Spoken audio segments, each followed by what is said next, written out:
Hi everybody, it's Lisa, owner of Peaches Skincare. You can visit us at peachesskincare.com, and if you're new to the channel, I also invite you to follow us on Instagram or Facebook, where you can learn a little bit more about what my holistic skincare beliefs are, what my estheticians can do for you, and how we can give you beautiful, healthy skin naturally. I would also invite you to subscribe. I know sometimes you watch these videos and maybe you don't subscribe or you don't like, but it sounds silly, but that makes it so that YouTube will show our videos more and I can touch more people that might need this help. Yesterday I did a video. It was more about reminders, and I hope you all enjoyed it. I don't know when John puts up the different videos. This might come before that one might come before this one. I was really having a rough day, so if on camera I seemed a little off or a little tired, it's been stressful. You know, I haven't been sleeping a lot. I've felt a little discouraged, and I guess I just thought, you know, I'm going to share it with all of you because I'm sure some of you out there are going through the same thing. You know, most days I try to stay very positive and I'm a go-getter and I'm a push-through person, but having 3 salons have to close and then only 2 starting up so slowly, and watching your life's work struggle has been really hard. So I hope you'll give me grace when you watch these videos. I do have notes and things sometimes just because my mind is not as clear as I'd like it to be right now. But I hope you're learning a lot, and I hope that this is giving you value. If you're new to my channel, I'm a master esthetician of over 30 years. I consider myself a holistic master esthetician. You can call us paramedical because I've worked with doctors. But we see skin differently. We dive deeper into the skin, and we have practical knowledge of skin. So I'm not just telling you about skin because of a video I saw or something I tried on myself. I've actually touched and taken care of hundreds of thousands of clients in my 3 salons. So hopefully this practical knowledge really helps you. And something that I've been seeing a lot, and I think it's because it's getting to be summer, but some people can't go to the beach, or maybe you're in places where you can't go to the pool, or you're not going on vacation this year, which we all really need, self-tanning. There are a lot of people talking about it, and I just wanted to give you my feedback. I feel bad because I tell all of you, don't wear foundation and don't do this and don't do that. But really, I'm trying to get you to a place where you wake up in the morning, you wash your face, and you feel really good. If you're also new to the channel, I don't wear any foundation, no concealer. There's nothing on my skin right now. I may pinch my cheeks to get a little rosy, or I might use a little bit of bronzer, which kind of goes into the self-tanner.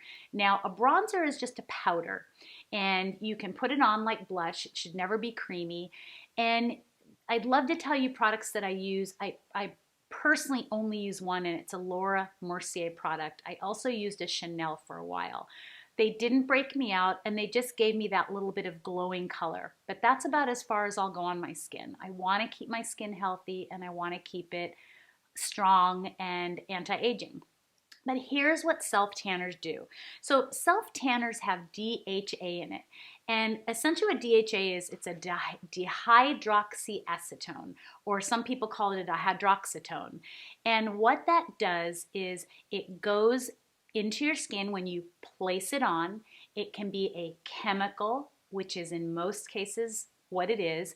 It can be naturally derived from either beets or sugarcane, so you want to learn to read your labels, and I would love to recommend one, but by the time I'm done, you'll understand why I don't like self-tanners on your face.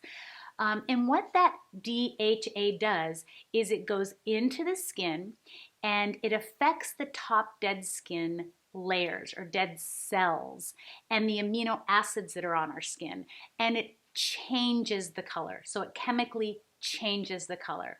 So a sun tanner or a self-tanner, when placed anywhere on your body, actually takes that melanin, if you will, or melanocytes, and it changes the colors or enhances them.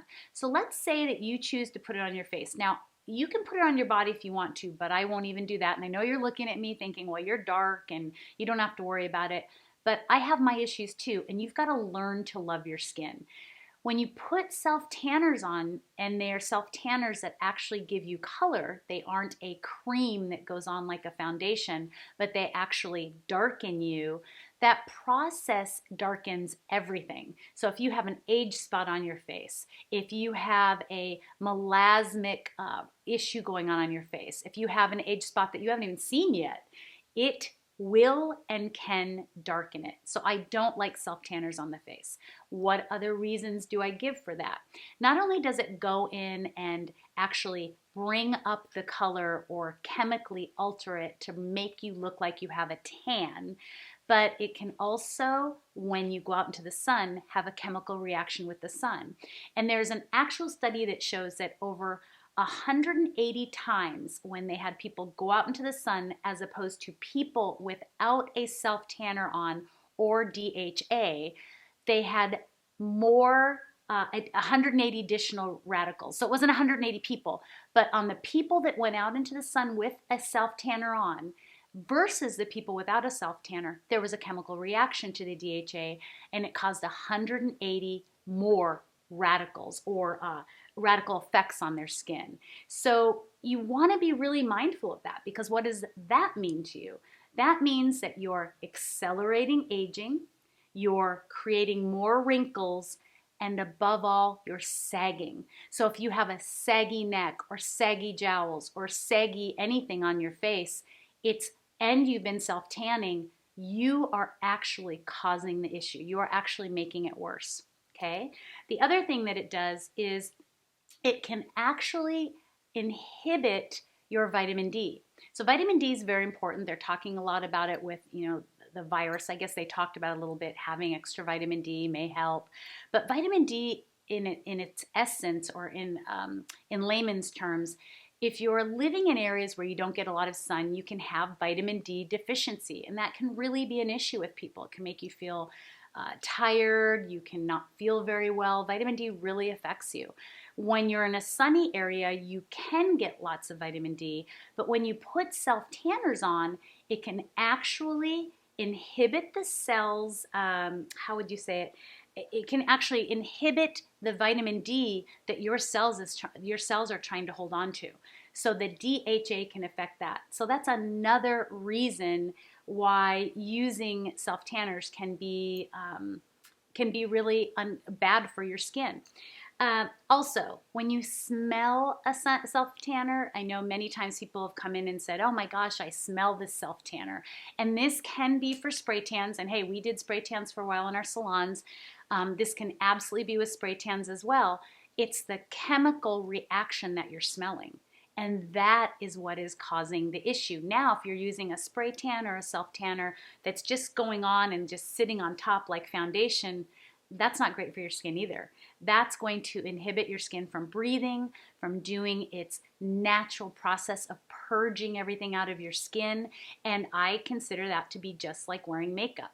Okay, so you've got a foundation type of self-tanner versus a self-tanner that goes in and changes the pigmentation or the melanin in your skin. The process is known as a Maillard's reaction. And Maillard's reaction takes about 2 to 4 hours for, once you put the self-tanner on, for it to begin to create that darkening or bring up dark spots or darken your skin. And unless you have perfectly even skin, it is going to bring up spots. And then for about 72 hours, that reaction keeps happening in your system or on your skin. Now remember, we're talking about the largest organ of the body right now, the skin, and you're putting a chemical on it because you want to look a little darker. It's not a positive thing, and it's not something that I would love you doing, and that's why I want to educate you on it. If you're going to put self-tanner on, please don't put it on your neck or your face or your chest, because that's just the area I'm trying to protect for you. I wouldn't put it anywhere on your body either. Even as a darker girl, I still use sunscreen. I showed you in a previous video that I still use sun shirts. I like to protect my skin. I don't want to have the crepiness or the brown spots. You know that I body scrub my skin to keep it clean. If you put a self tanner on that is just a liquid like a foundation because maybe you're getting married or you want to wear that pretty dress and have your legs look good. Make sure you exfoliate really well before you do it, because any self tanner will, whether it's chemical or whether it's just like a liquid, as I said, will adhere to your dead skin and it will make everything look worse. So make sure to exfoliate. But remember, when you're putting a self-tanner on with DHA, which is what most self-tanners are made out of, there's another ingredient, and I forget the name right now, but it's essentially DHA. It's really just causing a reaction on your skin. So you put it on, it causes a chemical reaction. It goes in and temporarily colors the dead skin cells or the amino acids that are on our face. And when you go out into the sun, it can cause even more aging and even more problems. So love the skin you're in. Love the tone of your skin and the color of your skin. And no matter what you're doing to it, if you don't take good care of it, if you don't wash your skin properly, use antioxidants, which even with all of this, if you're using antioxidants, if you're eating antioxidants, you're helping the skin to be stronger, to fight off these issues, to be healthier. Nothing is going to work well if you're not taking care of your skin. And part of taking care of your skin is not trying to inject it, not trying to cut into it, and not trying to chemically alter it. I hope that this educated you on self-tanners. I didn't give you one that I love because I just don't really love them. If you can kindly comment below, you can tell me something you're using. I can look up the ingredients for you, tell you if it's good or if it isn't. But as I said, love the skin you're in, be beautiful naturally, and on a positive note, this too shall pass. I hope that you're all staying healthy and happy and being mindful of others as well as yourself. And